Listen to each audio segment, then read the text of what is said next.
जय हिंद स्टूडेंट। इस वीडियो के माध्यम से कॉरपोरेट अकाउंट के इम्पॉर्टेंट क्वेश्चन एवं आंसर दोनों को मैं बताने जा रहा हूं।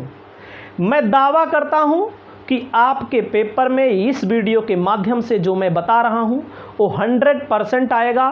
और आपको थोड़ी सी जानकारी मैं दे दूं, कॉरपोरेट अकाउंट के पेपर को देने से पहले आप ये जान लीजिएगा कि आपको पेपर में प्रत्येक प्रश्न का उत्तर लिखना है, एक भी छोड़ना नहीं है। ये नोट कर लीजिएगा हमारी बात को, ना आता रहे तब भी लिखना है, ठीक है। तो आपको इम्पॉर्टेंट क्वेश्चन में सबसे पहले मैं बता दूं, पहला चैप्टर होता है अंशों का निर्गमन, हरण, पुनर्निर्गमन। पूरा बढ़िया से ब्यौरादार में बोल के बता देता हूँ, समझा देता हूँ, आपको फ़ायदा मिल रहा है, ठीक है। तो अंशों के निर्गमन वाले चैप्टर से तो सबसे पहले आपको अंश की परिभाषा तो भाई मालूम ही होनी चाहिए। कंपनी की पूंजी जिन छोटे छोटे टुकड़ों में विभक्त होती है, बटी हुई होती है, उस प्रत्येक टुकड़े को अंश कहते हैं।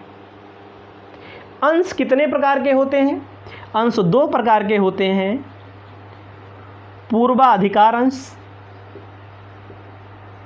क्षमतांश। याद रखना, पूर्वाधिकार अंशधारी वे अंशधारी होते हैं जिन्हें कंपनी में सबसे पहले लाभांश मिलता है। कंपनी में लाभांश की दर निश्चित होती है। कंपनी में लाभ हो या ना हो, इनको लाभांश मिलेगा। कंपनी में वोट देने का अधिकार नहीं होता है। कंपनी के वैधानिक सभाओं में बैठने का अधिकार नहीं होता है, ठीक है। तो कंपनी में पहले पूर्वाधिकार अंश, फिर समतांश। इसका अंतर भी बहुत पूछता है, ठीक है, ठीक है। क्षमतांश वे अंशधारी होते हैं जिन्हें पूर्वाधिकार अंशधारियों के बाद में लाभांश मिलता है। कब मिलता है? बाद में। पहले हम खाते हैं खाना, फिर रिश्तेदार खाते हैं, हमारे यहाँ आते हैं, तो पहले यहाँ पर पूर्वाधिकार को इसको रिश्तेदार कहा जाएगा, क्षमता को घर का सदस्य कहा जाएगा। कंपनी में वोट देने का अधिकार होता है। कंपनी में लाभांश की दर इनकी निश्चित नहीं होती है। कंपनी के स्वामी होते हैं। कंपनी में वोट देने का अधिकार होता है, कंपनी के स्वामी होते हैं। कंपनी में बैठने का अधिकार होता है, सब कुछ करने का अधिकार किसको होता है, ठीक है। इसको आप अपनी कॉपी में अब नहीं लिखना है, अब पेपर आप देने जा रहे हैं। एक क्वेश्चन पेपर में बहुत पूछा जाता है। अब इसी चैप्टर से क्वेश्चन पूछा जाता है, अधिकृत पूंजी किसे कहते हैं, या पंजीकृत पूंजी किसे कहते हैं, या रजिस्टर्ड कैपिटल किसे कहते हैं। अधिकृत पूंजी वह पूंजी होती है जिस पूंजी से कंपनी का रजिस्ट्रेशन होता है, उस पूंजी को अधिकृत पूंजी के नाम से जाना जाता है। जिस पूंजी से कंपनी का रजिस्ट्रेशन होता है, उस पूंजी को हम अधिकृत पूंजी के नाम से जानते हैं। इसको याद रख लीजिएगा हमेशा के लिए, भूलना नहीं है, ठीक है। अब आपको मैं बता दूं, इसी चैप्टर से पूछा जाता है कभी कभी अंश पूंजी क्या होता है।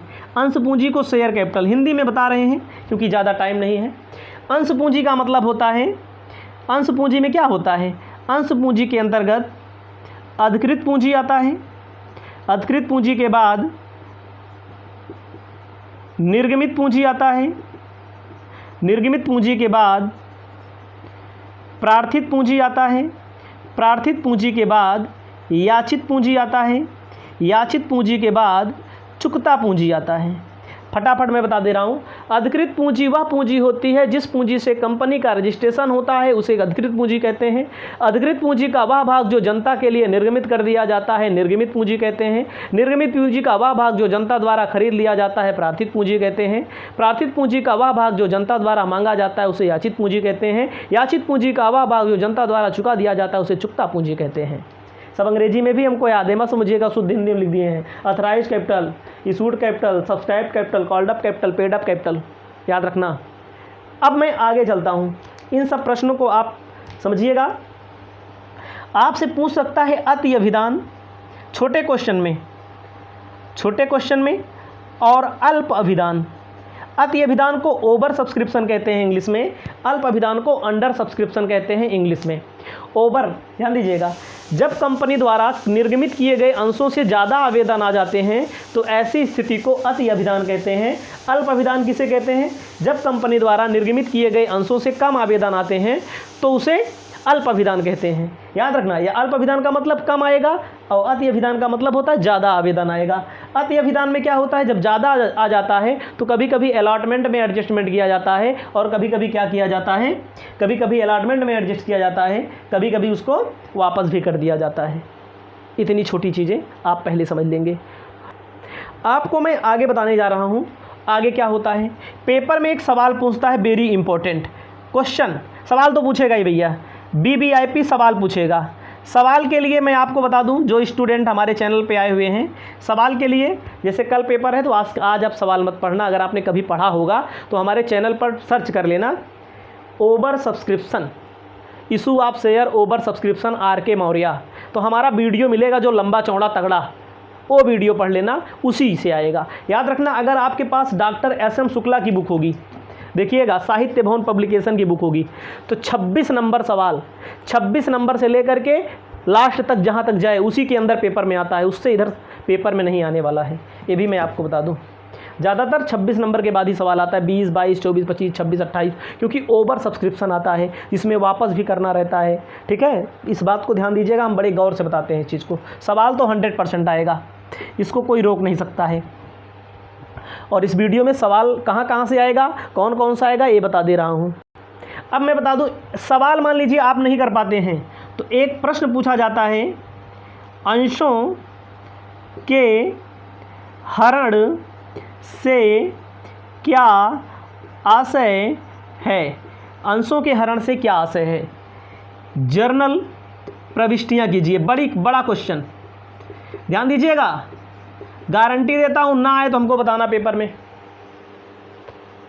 जो लोग सवाल नहीं करेंगे वो लोग इस प्रश्न का उत्तर लिखेंगे। इस प्रश्न का उत्तर भी मैं आपको बता देता हूं फटाफट। कंपनी, जब कोई अंशधारी कंपनी के अंशों को खरीद लेता है, अंशों को जब खरीदता है तो आवेदन देकर खरीदता है, आवंटन होता है, प्रथम याचना होता है, द्वितीय याचना होता है, अंतिम याचना होता है। कंपनी के अंशधारी के द्वारा जब याचना का भुगतान नहीं किया जाता तो कंपनी की ओर से अंशों को जब छीन लिया जाता है याचना के भुगतान को ना करने के कारण, तो उसे अंशों का हरण कहते हैं। अंशों की याचना के भुगतान ना करने के कारण कंपनी अपने अंशों को छीन लेती है, जिसे अंशों का हरण कहते हैं। छोटा क्वेश्चन आएगा तो इतना आएगा, पेपर में 100% आएगा, गारंटी है।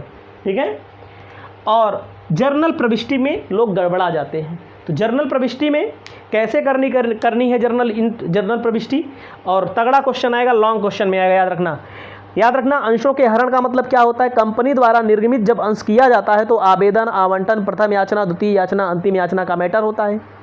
ठीक है, जब कोई अंशधारी याचना की राशि का भुगतान नहीं करता तो उसके अंशों को जब छीन लिया जाता है उसे अंशों का हरण कहते हैं। पहले कंपनी नोटिस वगैरह भेजती है। जर्नल प्रविष्टि के लिए आपको मैं बता दूं, ठीक है, जर्नल प्रविष्टि के लिए मैं आपको बता दे रहा हूं। जर्नल प्रविष्टि ऐसे लिखना है, सम मूल्य पर निर्गमित अंशों का हरण। जब कंपनी सम मूल्य पर अंशों को निर्गमित करती है तो उसको कैसे हरण किया जाता है? एंट्री होती है, शेयर कैपिटल को डेबिट करते हैं, जितने से मांगा गया हो, जितने से मांगा गया हो, जो ना मिला हो share unpaid call account credit करते हैं। मांगने की राशि को डेबिट करेंगे, जो ना मिला हो उसको क्रेडिट करेंगे। लिख दिया जाएगा to share for future account. समझिए, इस सम मूल्य पर निर्गमित अंशों का हरण, सम मूल्य पर, समझिएगा हमारी बात को। लिख लेंगे, हम दोबारा इसी में बना के लिख दे रहे हैं ताकि हमको बार बार लिखना ना पड़े। एक बार ये चीज़ लिखना है, दूसरी बार आपको लिखना है प्रीमियम पर निर्गमित अंशों का हरण। प्रीमियम पर निर्गमित अंशों का हरण, एक एंट्री यही होगी, सेम यही होगी। प्रीमियम की चर्चा नहीं की जाएगी। इसमें होता है जब प्रीमियम मिल गया हो, इसको बोलते हैं जब प्रीमियम मिला हो। जब प्रीमियम मिला हो तब एंट्री होती है। एक बार वो वाली लिखना, अब एक दूसरी बार इसको लिखना, तीसरी बार क्या लिखना है? तीसरी बार आपको लिखना है जब प्रीमियम मिला हो, जब प्रीमियम ना मिला हो। ना मिला हो तो यही लिख दिया जाता है security premium reserve account debit. याद रखना, 3 बार हो गया, एक बार पहले, दूसरी बार इसको लिखना, इसको तीसरी बार प्रीमियम ना मिला हो, security premium reserve account debit कर लेना इसको। अब लिखते हैं आगे, कटौती पर प्रीमियम में 2 बार होता है, एक बार प्रीमियम मिला हो, एक बार प्रीमियम ना मिला हो। ठीक है, क्योंकि टाइम नहीं है बार बार लिखने का। अब कटौती पर अंशों का हरण, कटौती पर निर्गमित अंशों का हरण। याद रखना, वैसे कटौती पर निर्गमन नहीं किया जाता है अंशों का। शेयर कैपिटल अकाउंट डेबिट जितने से मांगा गया हो,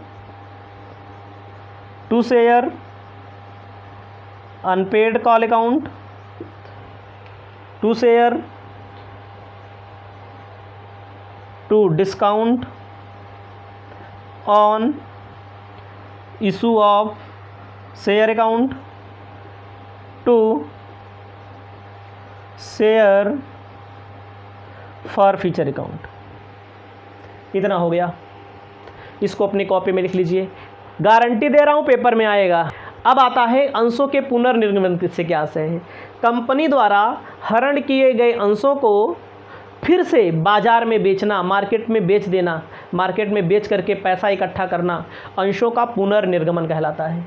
इसको आप इस चैप्टर से इतनी चीज़ें में से कुछ चीज़ें आएंगी। अंशों के हरण वाला ज़्यादा इंपॉर्टेंट है, उसके अलावा अधिकृत पूंजी पूछ लेता है, अल्प विधान, अति विधान पूछ लेता है। बाकी इस चैप्टर में आपको ज़्यादा कुछ नहीं पढ़ना है। इस बात को हमारी इस बात को ध्यान दीजिएगा। अगला प्रश्न होता है, आप आ जाइए। ठीक है, ऋणपत्रों के निर्गमन से क्या, ऋणपत्र किसे कहते हैं? ऋणपत्र किसे कहते हैं? ऋणपत्र से आशय डिवेंचर। ध्यान दीजिएगा, ऋणपत्र किसे कहते हैं? ऋणपत्र ऋण लेने व ऋण देने का प्रमाण पत्र होता है, जिसमें ऋण से संबंधित सभी शर्तें लिखी होती हैं। ऋणपत्र क्या होता है? ऋण लेने व ऋण देने का प्रमाण पत्र होता है, जिसमें ऋण से संबंधित सभी शर्तें लिखी होती हैं। जैसे ऋण लेने वाले का नाम, ऋण देने वाले का नाम, पता, राशि मतलब कितना पैसा लिया जा रहा है, दिया जा रहा है। ठीक है, और कंपनी द्वारा जारी किया जाता है, इसको याद रखना, कंपनी निर्गमित करती है इसको। ऋण क्या क्या होता है? ऋण लेने वाले का नाम, ऋण देने वाले का नाम, पता। ऋण वाले का नाम सबसे ऊपर होता है कंपनी का, फिर पता लिखा रहता है, कितना पैसा है, कितना समय बाद पैसा वापस किया जाना है, इसको आप ध्यान दीजिएगा। उसके बाद हम आपको बताना चाहते हैं, आप आ जाइए, इसके प्रकार कुछ होते हैं। प्रकार में आपको लिखना है पंजीकृत ऋणपत्र, दूसरा होता है वाहक ऋणपत्र, तीसरा होता है सुरक्षित ऋणपत्र, चौथा होता है असुरक्षित ऋणपत्र, पांचवा होता है परिवर्तनशील, छठा होता है अपरिवर्तनशील, सातवां होता है शोध्य, आठवां होता है अशोध्य। ऋणपत्र सबके नाम के आगे ऋणपत्र लिखा रहेगा, इसको ध्यान दीजिएगा। पंजीकृत ऋणपत्र वह ऋणपत्र होता है जिस ऋणपत्र पर ऋण देने वाले का नाम लिखा हो, और जिसके पास पंजीकृत ऋणपत्र रहेगा उसी को मुख्य पैसा वापस किया जाएगा, ब्याज वगैरह दिया जाएगा। जैसे पासबुक से अगर आप पैसा निकलवाने जाते हैं बैंक में, तो आपको पैसा कहाँ, जिसकी पासबुक होगी उसी को पैसा दिया जाता है, दूसरे को नहीं दिया जाता है, जिसे पंजीकृत ऋण पत्र कहते हैं। वाहक ऋण पत्र किसे कहते हैं? वाहक ऋण पत्र वह ऋण पत्र होता है चाहे जो जाएगा बैंक के सामने लेकर जाएगा, तो कंपनी के खिड़की के सामने लेकर जाएगा, उसको ब्याज दे दिया जाएगा। सुरक्षित का मतलब होता है ऐसा ऋण पत्र जिस पर कुछ बंधक वगैरह रखा जाता है। असुरक्षित का मतलब होता है बंधक वगैरह नहीं रखा जाता है तो कंपनी का। परिवर्तन का मतलब होता है, परिवर्तनशील का मतलब होता है ऋण पत्रों का अंशों में परिवर्तन कर दिया जाता है। इसमें ऋण पत्रों का अंशों में क्या कर दिया जाए? बहुत सारे लोग ऋण पत्र लिए रहते हैं, कहते हैं ऋण पत्र हमको नहीं चाहिए, अंश चाहिए। तो याद रखना, अंशों का ऋण पत्रों में निर्गमन नहीं, परिवर्तन नहीं किया जा सकता। जिनके पास ऋण पत्र हैं उनको अंश दिया जा सकता है, लेकिन जिनके पास अंश हैं उनको ऋण पत्र नहीं दिया जा सकता। अपरिवर्तनशील का मतलब जो आप लिए वही लिए रहो। शुद्ध का मतलब जो कंपनी के जीवन काल में जिनका भुगतान कर दिया जाता है एक निश्चित समय पर। अशुद्ध का मतलब कंपनी के समापन के समय या 20 वर्ष के बाद जिनका भुगतान किया जाता है। कंपनी के समापन के समय जिनका वापस किया जाता है उसे अशुद्ध कहते हैं। इसमें होता है शून्य कूपन दर, एक होता है शून्य कूपन दर, जिन पर पहले से ब्याज की दर का निर्धारण होता है। ठीक है, एक होता है कूपन दर, एक होता है शून्य कूपन दर। कूपन दर में पहले से ब्याज का निर्धारण होता है और शून्य कूपन दर से पहले से ब्याज का निर्धारण नहीं होता है। तो याद रखिएगा, तो ये आपके पेपर में आ सकता है। सवाल तो आप जान ही रहे हैं, सवाल एक इस चैप्टर से एक सवाल पूछेगा। अगला लिखना है आपको, ऋण पत्रों के शोधन से आशय। ऋण पत्रों के शोधन का मतलब होता है, शोधन का मतलब होता है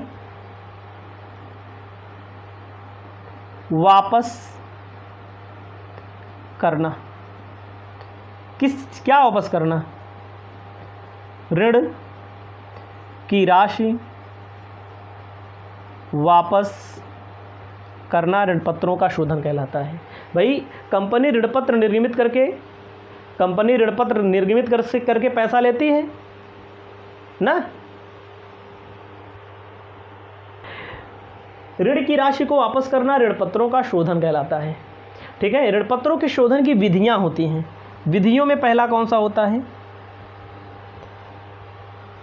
एक मुस्त शोधन, दूसरा होता है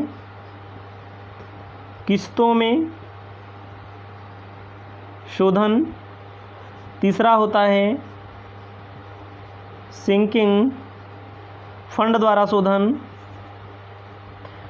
अगला होता है जीवन बीमा पॉलिसी द्वारा शोधन, पांचवा होता है,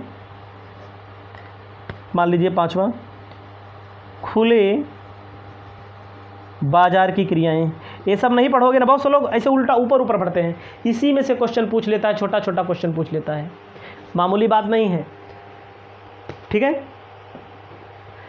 ऋण पत्रों के शोधन के लिए पैसा किसी से लिए हो आप इकट्ठा वापस कर दो, उसे बोलते हैं एक मुश्त शोधन। जर्नल एंट्री होती है इसकी, जर्नल एंट्री बताने का टाइम नहीं है।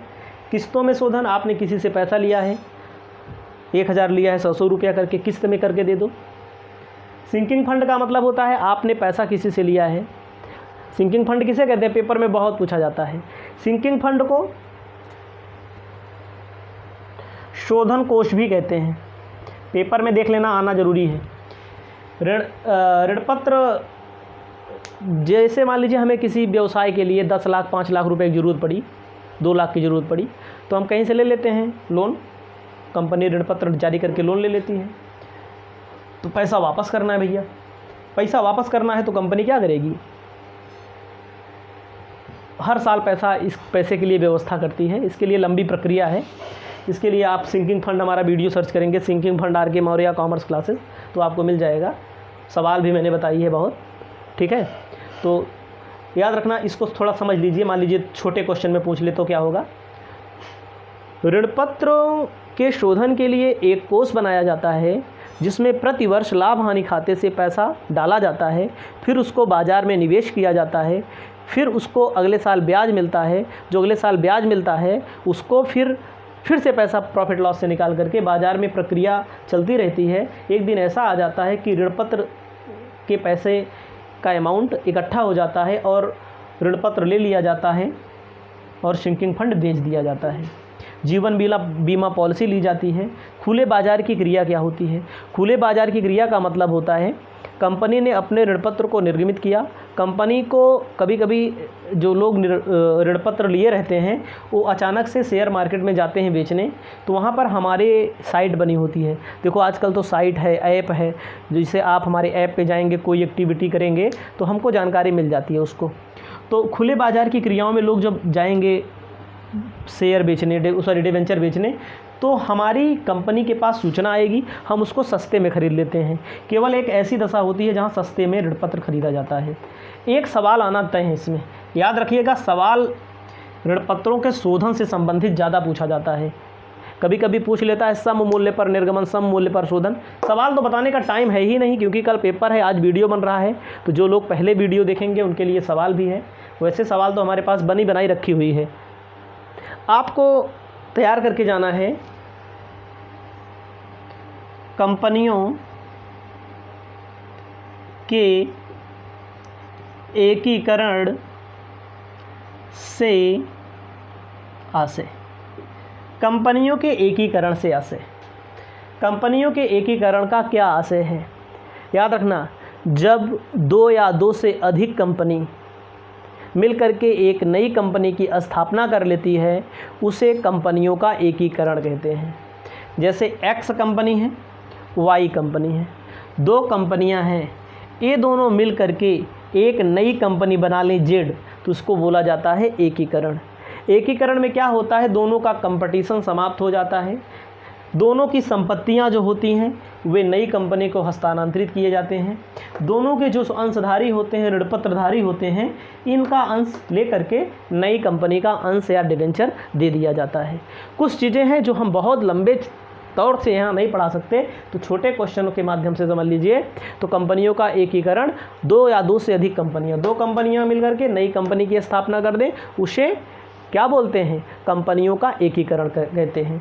कंपनियों के एकीकरण में एक होता है क्रय के स्वभाव का एकीकरण, स्वभाव का एकीकरण, और विलय के स्वभाव का एकीकरण। विलय के स्वभाव का एकीकरण। क्रय का मतलब क्या होता है? क्रय का मतलब होता है एक कंपनी दूसरी कंपनी को खरीद लेती है, इसमें एक कंपनी दूसरी कंपनी को मिल जाती है, तो इसको कहते हैं क्रय। क्रय मतलब खरीद लेना। हम आपकी कंपनी को खरीद लेंगे तो उसको क्या बोलेंगे? आप हमारी कंपनी को खरीद लेंगे तो उसको क्या बोलेंगे? क्रय के स्वभाव का। विलय मिला लेंगे तो उसको विलय के स्वभाव का एकीकरण बोलते हैं। तो इसके लिए नियम कानून है। और एक मैं बता दूं, सवाल हो सकता है, पूछा जा सकता है पेपर में, लेकिन ज़्यादातर 99% बच्चे सवाल वगैरह नहीं लगा पाते इस चैप्टर की, क्योंकि बहुत लंबी लंबी सवालें होती हैं। बाकी अगर आप लगाना चाहें तो लगा देंगे। और जहाँ तक है, इसकी तैयारी के चक्कर में ना पड़िएगा, क्योंकि ये शॉर्ट वीडियो, केवल इसमें थ्योरी पढ़ना है आपको बस, ठीक है। अब मैं आपको बताना चाहता हूँ, आगे आ जाइए। ख्याति के मूल्यांकन से आशय। वेरी वेरी इम्पोर्टेंट चैप्टर और सबसे सरल, सबसे आसान चैप्टर है ख्याति के मूल्यांकन। ख्याति का मूल्यांकन क्या होता है? ख्याति का मूल्यांकन ना, सबसे पहले आप जान लीजिए ख्याति से आशय। हम बोल के समझा रहे हैं, सुन लोगे। ख्याति एक अदृश्य, अमूर्त, अदृश्य संपत्ति है, जिसे ना तो देखा जा सकता है, ना तो छुआ जा सकता है, केवल महसूस किया जा सकता है। ख्याति क्या है? एक अदृश्य, अमूर्त संपत्ति है, जिसे ना तो देख सकते हैं, ना तो छू सकते हैं, केवल महसूस कर सकते हैं। जिस व्यवसाय की ख्याति ज़्यादा होगी, उस व्यवसाय में बिक्री ज़्यादा होगी, बिक्री ज़्यादा होने से लाभ ज़्यादा होगा, लाभ ज़्यादा होने से ख्याति ऑटोमेटिक बढ़ती हुई चली जाएगी, ठीक है। याद रखिएगा, ख्याति किसे कहते हैं? ख्याति एक अदृश्य, अमूर्त संपत्ति है, जिसे ना तो देखा जा सकता है, ना तो छुआ जा सकता है, केवल महसूस किया जा सकता है। केवल क्या कर सकते हैं? केवल हम लोग क्या कर सकते हैं? महसूस कर सकते हैं, बस, ठीक है। तो जैसे आपके यहाँ कोई किराने की दुकान होगी, किराने की शॉप होगी, वहाँ पर ज़्यादा सामान बिकता होगा, ठीक है, तो उसकी ख्याति ज़्यादा है। ख्याति को साख के नाम से जाना जाता है। ख्याति को किसके नाम से जाना जाता है? साख के नाम से जाना जाता है, गुडविल के नाम से जाना जाता है। ठीक है, इसको आप समझ लीजिएगा। यश नाम से, कीर्ति नाम से जाना जाता है।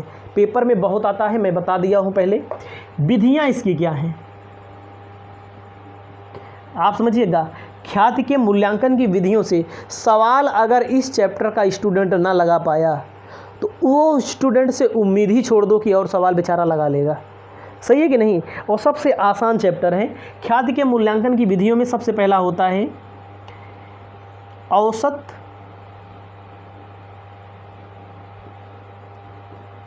लाभ विधि, दूसरा होता है भारित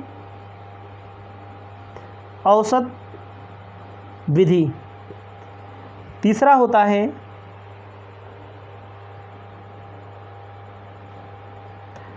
अधिलाभ विधि, चौथा होता है अधिलाभ विधि ना, भूल रहे हैं, पढ़ाए हैं। औसत लाभ विधि, भारित औसत लाभ विधि, यहाँ लाभ लिख लीजिएगा। यहाँ होता है अधिलाभ विधि, पूंजीकरण विधि। अगला होता है पूंजीकरण के बाद वार्षिकी विधि, 5 नंबर। ठीक है, इसके अंदर भी सूत्र होते हैं, सूत्र भी याद होना चाहिए। थोड़ा सूत्र पर भी डिस्कशन कर देते हैं। देखो, हमारा काम है बताना, आपका काम है पेपर में लगाना, लिखना। नहीं लिखोगे तो हम थोड़ी आएंगे लिखने। सही है कि नहीं। आपको सूत्र पर फोकस करना है। पहला मेथड, इंग्लिश में सूत्र लिखेंगे, average profit method, value of goodwill equal to average profit into number of year purchase. Average profit का फॉर्मूला क्या होता है, total profit upon number of year. सूत्र नहीं याद होगा, जान लीजिएगा, खतरे की घंटी है आपके लिए। ठीक है, दूसरा आपको ध्यान देना है weighted average profit method. Weighted average profit method, इसको समझ ली। Weighted average profit method, value of goodwill बराबर average, weighted average profit into number of year. Weighted average profit का formula total product upon total weight. पूरा chapter है भैया, कई writer की बुक का, डॉक्टर SM शुक्ला का, 2 बार। ठीक है, आपको मैं बता दूं अगला सूत्र। देखो, 2 सूत्र बता दिया ना। तीसरा अधिलाभ विधि। अधिलाभ को क्या बोलते हैं, सुपर प्रॉफिट मेथड। क्या बोलते हैं तीसरा, super profit method. Super profit method का मतलब क्या होता है, सुपर प्रॉफिट मेथड का मतलब होगा है super profit into number of year purchase. Super profit का actual average profit minus normal profit. Normal profit equal to capital employed into normal rate of return upon 100। समझिए, फटाफट ऐसे लिखते चले जाइए। पूंजीकरण विधि, वार्षिकी विधि आप अपना लिख लीजिएगा। तो आपको ख्याति के मूल्यांकन की विधियां मैंने बता दिया।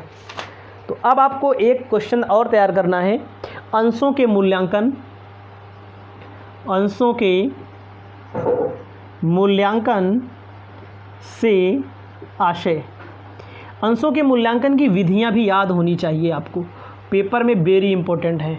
अंशों के मूल्यांकन की विधियों में क्या आता है, अंशों के मूल्यांकन की विधियों में आय विधि होती है, उपार्जन क्षमता विधि होती है, ठीक है। पहले कौन सी विधि होगी? अंशों की मूल्य को मालूम करना, अंशों की प्राइस को, कंपनी के अंशों के मूल्य को मालूम करना अंशों का मूल्यांकन कहलाता है। कंपनी के अंशों के मूल्य को मालूम करना, ज्ञात करना अंशों का मूल्यांकन कहलाता है। इसको आप जरूर याद कर लीजिएगा, ठीक है।